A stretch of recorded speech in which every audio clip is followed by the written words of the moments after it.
Welcome to Cyber Inspiration Podcast. My name is Yevgeny. I have been around cybersecurity for the last 20 years and I have a lot of experience working with a variety of cybersecurity vendors.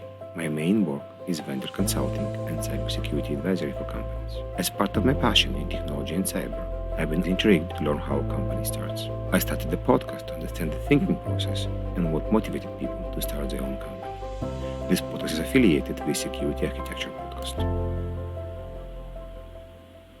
I have Nadir here from Armis to tell about their story and his company. Nadir, can you please tell me about yourself and the company? Sure thing. Thanks for having me here. I'm Nadir Izrael. I'm the CTO and co-founder at a company called Armis. Armis basically deals with one of the holy grails of security and IT over the last decade or so, which is what if you actually knew what you have in your environment, what assets and what devices you have, no matter what they are, from the standard stuff like laptops and servers, all the way to industrial controllers and medical devices and cloud-based workflows and anything in between. The whole idea is that Armis can understand, discover, fingerprint, and then overlay context on top of the different assets you have. And in essence, I like to compare this a little bit to, we're kind of like the Google Maps of the organization. We give you a good view of everything that you have, but also provide you the means of navigating through that, finding what you're looking for, and understanding basically for each of these assets what it means to the organization as well, and serve different teams in the process. It's so interesting because many compliance frameworks also one of the first things is like understand your assets, passive, active, different things. If you ask a person about insurance for the home, the first question going to be what's the size of your house. If you want to ask a person to replace the windows, they're going to ask you, they'll know how many windows they have. But if you ask a company how many assets they have, we hear it depends. So it's mind-blowing that we are still in an era when we understand that we cannot protect what we don't know, but we're still not sure about our assets. It is more complicated in the cloud because assets in the cloud can go up and down, but we're not going to dive into the technology right now. Everybody more than welcome to go to Armis, understand more, and there's a lot of explanations. We're going to dive into what happened, I believe, in 2015, that you and Yevgeny, I was hoping to talk to Nadir Yevgeny, but I end up with you, decided to start the company. First of all, I definitely suggest you speak to my better half, Yevgeny. You'll get a much better interaction, but I'll do my best to channel him into this as well. First of all, I got to tell you, I was also surprised, just like you are, with the fact that companies don't know what they have. At the end of the day, they procured this. For the most part, they bought all of these things. It's curious that they don't know what they have. But if I roll back time to 2015, when Yevgeny and I started really looking through, okay, what problem can we solve for organizations? We did something that at the time was very novel. These days, everyone does it, and it also sounds pretty trivial. We asked people what they're missing. Back in 2015, that wasn't the norm. People would come up with these ideas and then go and validate them. But we did the other way around. Yevgeny was in a company called Adalom before Armis. Adalom was a cloud security company that got bought by Microsoft, and he was the first employee basically at the company. And he knew a bunch of CISOs and CIOs. I knew a bunch of people from previous lives. And what we did was a couple of months of just talking to them and asking them, what are you missing?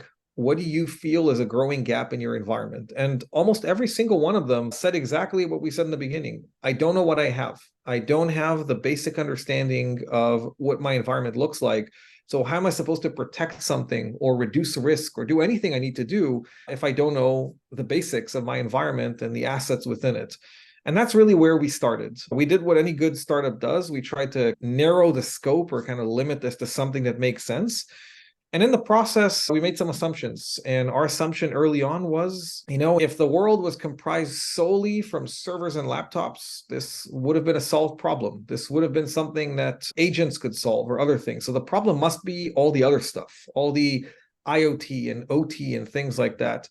It really made us start down a path of how do we understand the environment without putting any agents or anything on machines within that environment. But eventually, over the years, it took us to where we are today, which is the singular platform and solution that can provide not just an understanding of all these assets, but also different tools and products on top of that. When you guys go doing the research and you come up with, okay, I need my assets, I'm wondering, Did you went right away and raise money? Did you went and started to create the product? Did you took some of the people you ask as your customers and design customers? All good questions. And honestly, Armis changed a lot of my perceptions about how startups should start. My take, and me coming from an engineering background, this is also my comfort zone, was yeah, let's start building stuff, right? We need to show that this can actually work, that we can actually do something. Why would an investor even put money on you before you have any kind of proof of concept of what you can do? But the reality is, it doesn't exactly work that way. And what I mean by that is you have to ask yourself in the beginning, what is the biggest risk to the company's long-term success? What are the biggest questions that are unanswered? Rarely is the question, can I actually build this from a technology standpoint? The underlying assumption is that you can, or you'll figure it out along the way, or you'll bring smart people smarter than you who will figure it out along the way. A part of that is your background. I think that ultimately, when you're raising money, who the founders are, can they recruit the right talent, things like that really matters. But if you're being really honest with yourself, the biggest question that most startups in the beginning face is, will anyone pay for this? Not even, by the way, abstract concepts like product market fit or is there a pain? Those are important questions. But the real question that you're trying to get as fast as possible to an answer is, will someone buy this? And that is a really difficult question to ask. But what it means is that investors in the beginning are taking a very specific bet, which is 95% based on who the team is and 5% or so based on the market opportunity or where you're going after. Specifically in cybersecurity, there's normally not really any other steps because the whole assumption is the market is growing, it's buying, and there's a lot of different reasons to assume that you would be able to be successful if you found something that makes sense. So to answer your question originally, even though my personal thought was, let's go build something, we actually went to investors. We pitched them a concept around the fact that we can detect and understand all the different devices and assets within an environment. And we raised money based on that. We didn't even have, at the time, a slide deck. Honestly, our first investor, Gili Ranan, helped us even create the slide deck in the first place so we can show his other partners. But we raised money based off of an idea, a concept, and who the team is. And we did, in fact, reach out and bring in a lot of those early folks that we spoke to as design partners or as folks that we can work with to actually realize this. You're almost describing as an investor as a service. Sounds, I don't know if we're ever going to have this, but sounds like a cool idea. Do you think this method can work right now? Or maybe even better question, if somebody and when somebody watching this interview, this episode, and they have an idea, what would you recommend to them to do right now to get money? Because it's definitely different. So I think a lot of the basic mechanics are still the same.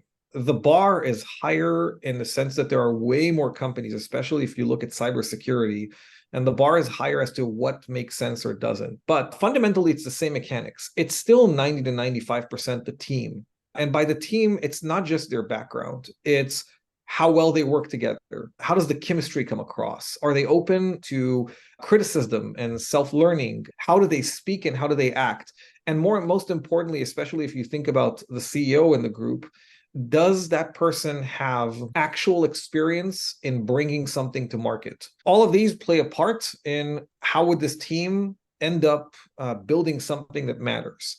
Now, I do think that the bar is higher, and rightly so, on validating a concept. And the reason is market saturation. There are a lot of companies out there, and the business viability can no longer be just, I'm going to build a feature and sell my company for $100 to $200 million to someone.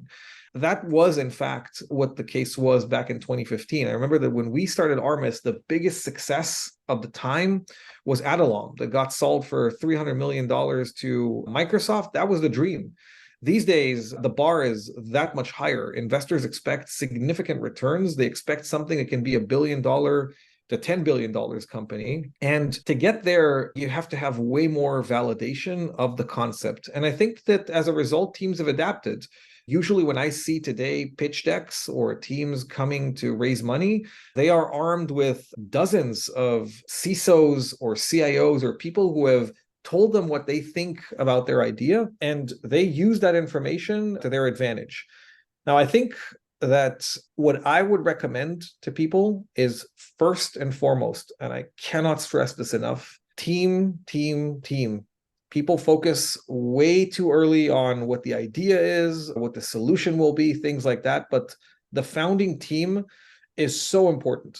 It is insanely important. Yevgeny, my co-founder, and I are closer than almost any other person out there. We talk to each other 10 times a day. We are constantly, to this day, in tons of interactions together. We run the company together. And I think that we've been through a lot of ups and downs, and who the person you're with matters a lot. The second thing is really try to get as much market validation as you possibly can, not for the sake of investors, but for your own sake. Have conviction in this is going to be something that's going to work because I've proven it to myself and I've tried to answer that biggest question of all. Will someone buy what I'm building? Not can it be built, not as an actual pain, not as an actual attack vector. Will someone buy it?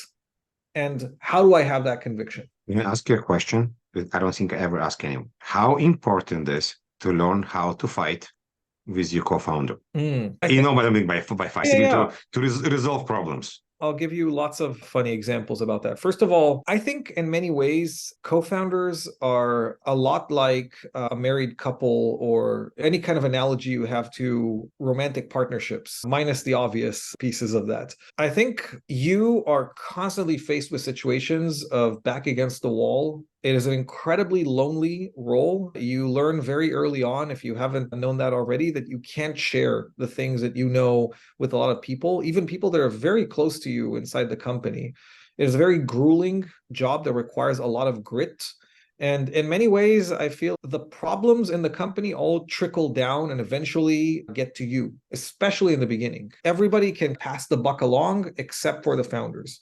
Now, founders fight obviously a lot, just like any kind of relationship. In this case, it's also a relationship with a lot of stress applied to it. So maybe even more so than usual.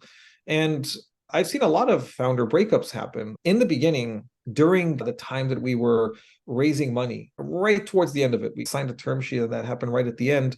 We actually added in a third co-founder and it didn't end up working out. Within a year and a half or so, that guy was out. It didn't work out because of exactly the kind of interactions that happen early on and disagreements.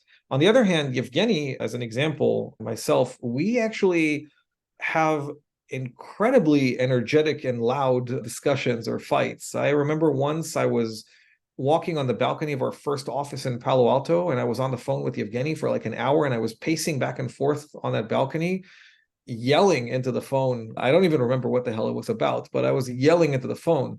And when the call was done, I remember walking into the office. It had like windows into the balcony. I walked into the office and all the people that were there, all the employees were looking at me like, okay, is the company over? What's going on? And I was like, no, can keep on working. We're good.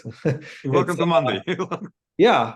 I think if founders, and maybe that's the last piece that answers your question from a different angle, I think if you can have a relationship with your founder where both sides understand that they are both as committed, that they are both as egoless about how they try to achieve things, in the sense that the company is the only thing that matters and everybody is doing what they do because they feel it's the best thing for the company and not for themselves, then you can survive pretty much any fight like that, because at the end of the day, you're fighting over something that you both share a passion about and you both want to succeed. The second ego starts coming in, the second the founders themselves start fighting over what they want to achieve and not what's best for the company, that's when things really go badly. And as long as you can avoid that, as long as the founders are very much aligned, and that requires work, that requires actual work over time, just like any other relationship, things can go amazingly well. Yevgeny is one of the closest people in my life to me on a personal and professional level.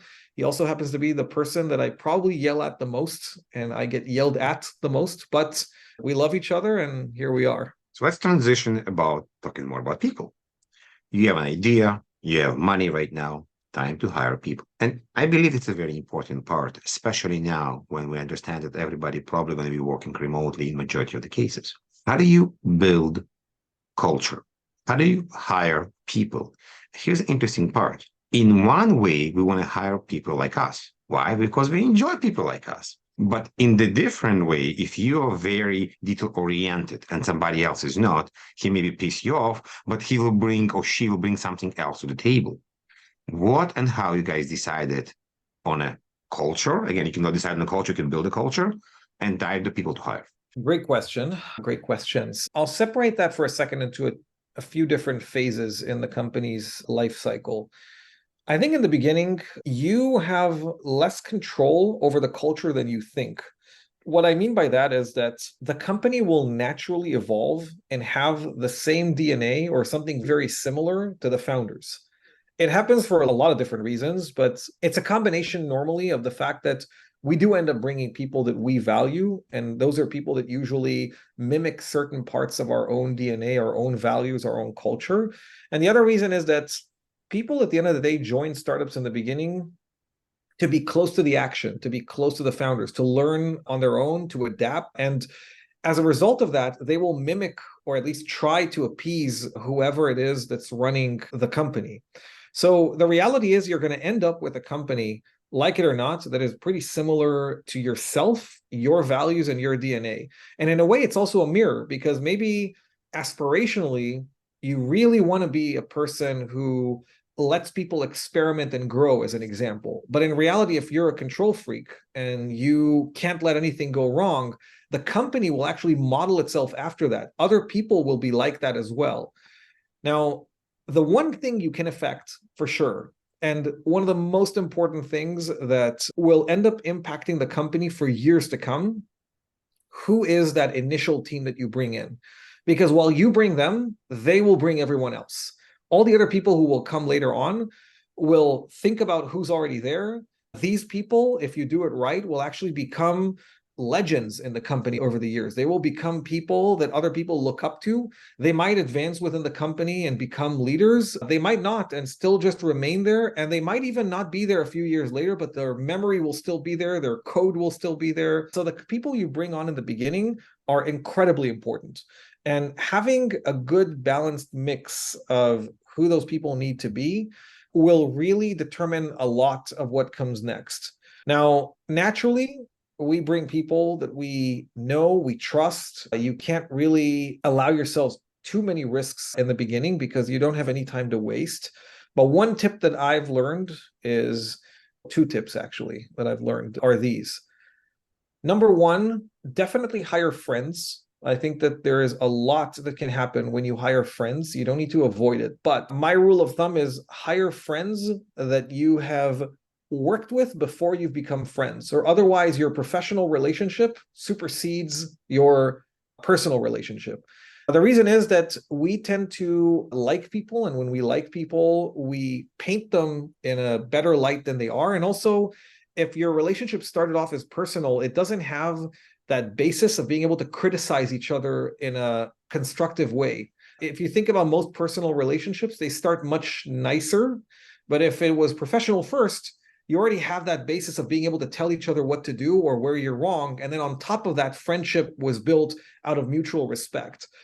The second tip is that if you hear something bad, some bad feedback about someone before hiring them, there are always exceptions, but usually there aren't. Usually it's not the exception, it's the rule. The good people are good everywhere. The good people have good feedback everywhere. If someone has red flags, you might be that exception of that person best and you can make them work or whatever, but usually that's not the case. Usually it just doesn't work. These rules were hard-earned lessons, I think, over the years, but definitely things that I think helped guide the company to where it is. Let's dive a bit towards the product. I have this idea of chicken or the egg. You come to a customer, tells me, we like it, but we need this feature. And I know stuff definitely changed because you guys been around for a long time. What do you guys do? We tell, yes, we have the feature and go create it quickly, or tell the customers, no, Mr. Customer, we don't have it, but if you buy it, we'll create it later on. Sorry, Mr. Customer, it's not something we want to do. Thank you very much. So let's think for a second about the dynamic you have as a nobody startup with 2.5 people out of Israel, as an example, trying to sell to some big conglomerate in the US. What they're buying at that point is trust. They're buying you. They're buying their relationship. They're not buying the product just yet. They are and they aren't. They understand usually that it's a young startup, things might not work, you might need to do a bunch of work for them. They're just as much buying that relationship and trust that they'll be able to throw stuff at you and you'll be able to create it as anything else. And that kind of trust requires, by the way, in my opinion, lots of face-to-face interaction and building out that relationship so you can look that person in the eye and they can trust you and you can trust them. But back to your question around features, I think in the beginning, there is an expectation, and rightly so, that you build things while moving, not based on promises. You don't have the credibility or the brand yet to be able to really promise anything and have any kind of trust from the client to deliver. So if there's a feature that's missing, our usual thing would be to say, yes, we have it, or give me until tomorrow, or anything else that is impressive, anything else that can show both the abilities as well as our commitment to the customer and being able to do that for them. First of all, they don't get that from most of their vendors. And secondly, this is what we're good at. I think Israelis, this is what we're good at. We're not good at the long-term scale finishes of things. Like a lot of times it's a very engineering-y type product and not a very finessed kind of finishes of product. But we are really good at doing this type of rapid delivery that is highly impressive. It shows the grit and the ability of the team. And it's something that needs to be leveraged in the beginning quite significantly. Now, you might get complaints from the dev team on this or from anyone else who's working on this. At the end of the day, you suddenly promise something and they need to deliver it within 24 hours or 48 hours or something like that. But the way to explain this to the team there is quite simple, in my opinion, and we've used this quite significantly. First of all, being transparent with the team is incredibly important. And going back to your question about culture, it creates a very solid culture of we're together through thick and thin. But the second thing it does is we can transparently tell them, look, we can build the stuff that we think our customers want. We don't know. You might be completely wasting time and cycles on building this excellent feature that no one cares about at all. But by doing this kind of methodology, we are spending the cycles, our most precious cycles, our dev cycles, on only the stuff that matters, only the stuff someone is willing to pay money for. It will guide us down the path of product market fit that much faster.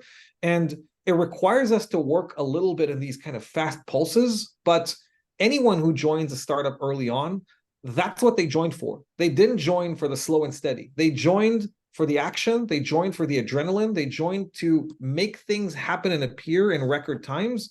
So I think it's definitely the former of what you said and not the latter. It's definitely about delivery now, showing what you can do, and then building on top of that trust everything that comes after. Involving and building stuff has a lot of different tasks and also tasks to you. So I want to dive into the dynamic about task management. How do you decide what to do? How do you manipulate between different people? And right now, you mentioned you guys are a big company. It's probably impossible for you even to know everyone in the company anymore. So in the beginning, task management is actually in some ways pretty straightforward. I think that it relies on the fact that on the one hand, the founders are incredibly involved in everything outward facing. So I think that in many, especially cybersecurity startups, the CEO and CTO are almost like the mold, the model for your average sales rep and SE. And going into meetings, doing things together, essentially mimics that form of dynamic with the client. Now, the SE part here is really important. The CTO part is actually really important because that's the conduit and the channel between being able to, on the one hand, sell technically whatever you can to the customer and be cognizant of what we talked about before. What can I promise and get away with? On the other hand, though, always feed it back into the R&D and product team and make sure that they're focusing on the things that matter the most. Now, there's not a whole lot of methodology and process in the beginning. It's all about just coming together multiple times a day and prioritizing and seeing status and doing everything you possibly can to move forward. It has to be done in a rapid way like that because you also have to know, I'm speaking as myself here as a CTO, I have to know what's being delayed, what is being delivered on time, what isn't, and then again, manage the risk of that with the customers. I can't tell you how many times We've had all kinds of weird excuses like, my flight was late, Mr. Customer, and I can't make our time. I have to do it tomorrow. How do we do the call tomorrow? And the only reason for that is because we need one extra day in order to deliver something because something slipped. Or going to bed, I was on the West Coast most of that time, going to bed at 12 a.m., let's say my time, which is 10 a.m. Israel time, after we've related to the R&D what needs to happen during that night, going to bed, knowing that I have a call at 8 a.m. Pacific, which I have no idea what I'm walking into. I'm hoping that during my sleep, they managed to build whatever it is they need to build so we can show that to the customer. But task management isn't really a process or any kind of methodology. It's just you do what you must, you do what you can, and you manage that chaos however you can.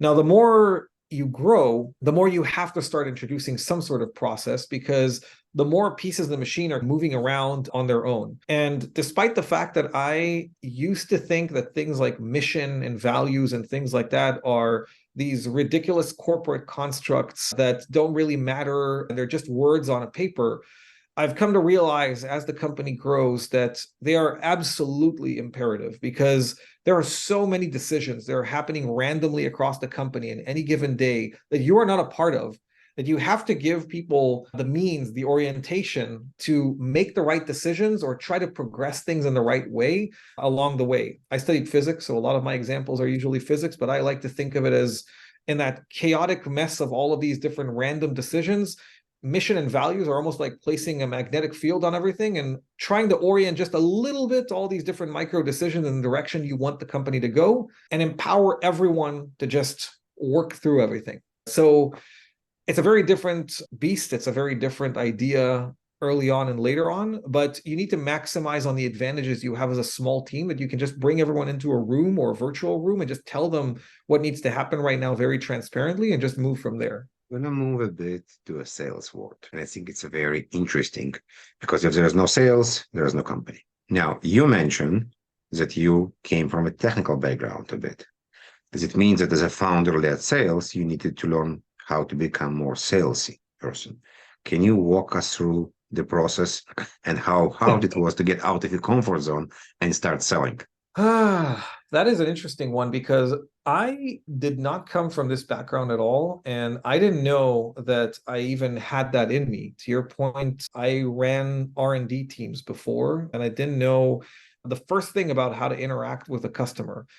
Ideally, what I would say is you should acquire a little bit of experience like that pre-becoming a founder. There's plenty of ways to do this, but the best way is to join in fairly early on, not immediately early on necessarily, but fairly early on to another startup where you know the founders and take on a role that is around that whole SE or deputy CTO or something along those lines, and building out a little bit or experimenting with how that looks like without taking on all the risk yourself. In my case, I just found out that I have a bit of a knack for being able to have that kind of conversation with the customer and generate trust.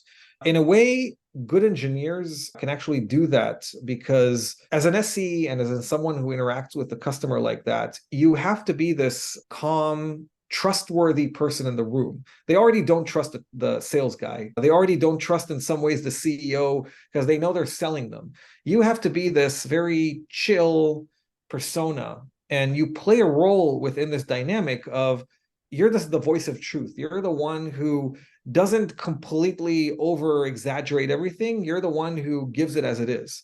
Now, because everybody is role playing a little bit, you can stretch that a little bit. If you're doing this really well, I'm not saying you need to be manipulative or anything like that, but if you're playing this really well, you can act that role, but stretch a little bit where the truth exactly is. And if you do it the right way, you can achieve both. But honestly, I would say that the company, myself, we took a big bet on me. And while I know that we could have filled that role maybe with someone else or figure out something else, I think the best thing to do is probably try and acquire that kind of experience if you can beforehand. Let's take it deeper. Yeah. You are a founder, you're starting to sell your product, everything is okay, but the company is growing. And now you need to trust somebody else to sell your baby, to tell the story. How this happened? Initially, you, at least in my case, have this assumption that someone who's been selling for years knows what they're doing. That's actually, in my experience, not the case. You as the founder have a lot of things going for you. People want to talk to you more than they do a sales guy or an SE. The product, the team, inside and out, you can do things on the fly that someone else won't be able to or won't be able to come up with like that. All of the advantages that someone else has, you actually have more. And what that means is you don't need to hand over the keys or think that someone else can do it better than you can. Now, having said that, you have to start training or doing something to give this in the hands of other people. And our experience has been, and I think that other companies have mimicked this as well, is that in the beginning, the SEs don't need to be under sales necessarily. They can actually be under the CTO. In our case, we built this organizational structure where the sales reps and account managers are under the VP of sales, and the SEs were under myself as the CTO. Now, that actually lets you control and guide that organization a little bit and get it to a different, or make, I think, a little bit the SEs in the image of what you think that should be. Now, in our case, it didn't start like that. We actually started with a typical model of sales organization, sales reps, SEs, and we couldn't get it to work. We just didn't understand what we were doing wrong.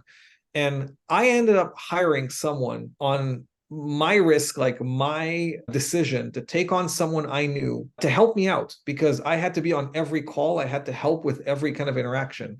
And that wasn't a typical SE. It was another person I was in the army with. He reminded me a lot of myself. And that was the point. I wanted someone who I could see doing my job in this kind of scenario. And that person, I remember 2 weeks after he joined, our VP of sales calls me up and says, I don't understand how that person that I was against you hiring, who doesn't know anything about sales, can do a better job within 2 weeks than all of the SEs that I've brought on. I'm like, okay, let's drill into that. Like, why is that? But I think it's because at the end of the day, in the beginning, it's more about being able to understand firmly what you have to work with and work with that and adapt and adjust it into what you need it to be, than selling according to a playbook, which is what most sales NSEs basically are trained to do or can build them out. If you go back to 2015, what will you do differently? One thing I would do different is we spiraled around quite a bit on different assumptions at the beginning. I mentioned the assumption about thinking that the problem is OT and IoT. There was another assumption that we made around that the world is moving to becoming wireless, and that wireless protocols and things like that are the most important thing to track. Now, nothing wrong with assumptions, and a lot of assumptions end up being right or wrong along the way, but it took us a full year and a half to figure out that wireless isn't the biggest thing here or the main focus that we should be on. And it honestly took a board meeting, which I remember it very vividly in my mind, a board meeting where Gilly, our main investor, and I were in this argument for about 10 minutes where he was asking me, what are customers buying? And I was answering essentially what we were selling. And I didn't realize, as trivial as it sounds, I didn't realize that those two things can be different from one another. The fact that I sold a customer on something does not mean that's what the customer thinks they bought.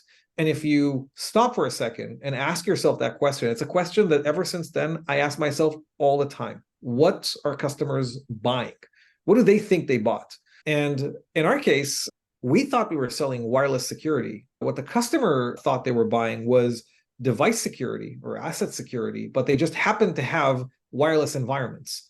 And that little change, I think, changed the destiny of the company. It changed it completely, even though the technology at the time didn't change that much. It was more the orientation, the understanding, the product. And that kind of exercise should happen way more rapidly. It shouldn't have taken us a year and a half to get there.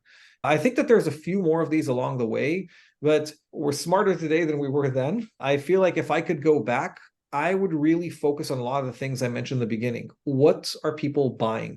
What is the stuff that we need to build so people would pay dollars for, and not just follow a template or a script on the way to success? Thank you. As you mentioned, as part of being a founder, there's a lot of different problems, issues, stuff you need to fix. What Nadir does to get back to himself after a bad day or something bad happened? Is it meditation, walking? Like, what is your secret sauce for yourself to get back? I think Yeah, I think first of all, walking, working out, watching stupid things on Netflix are all ways to just regain a little bit of sanity. I think there was a time in the past where I also gamed more, like to play games more as again a way of just removing yourself from the here and now and immerse yourself in something else. I think to me, usually the best and worst moments that I've had in Armis have to do with people. They have to do with people that have succeeded, people that we've either had to let go or something basically happened along the way. And those are harder to shake. Those are things that kind of stay with you a little bit. But I try my best, at least at night, at least after everything is done, to find a space to chill out a little bit with something so that you can carry Reflect. on from there. Yes. Thank you. I have a feeling we can talk for another half an hour or an hour because there's a lot of interesting topics. Thank you very much. It was really a pleasure to talk to you and learn so much about the company and you. No, I really appreciate it. Thank you for having me. Everybody's listening. Thank you very much. We will see you in the next episode.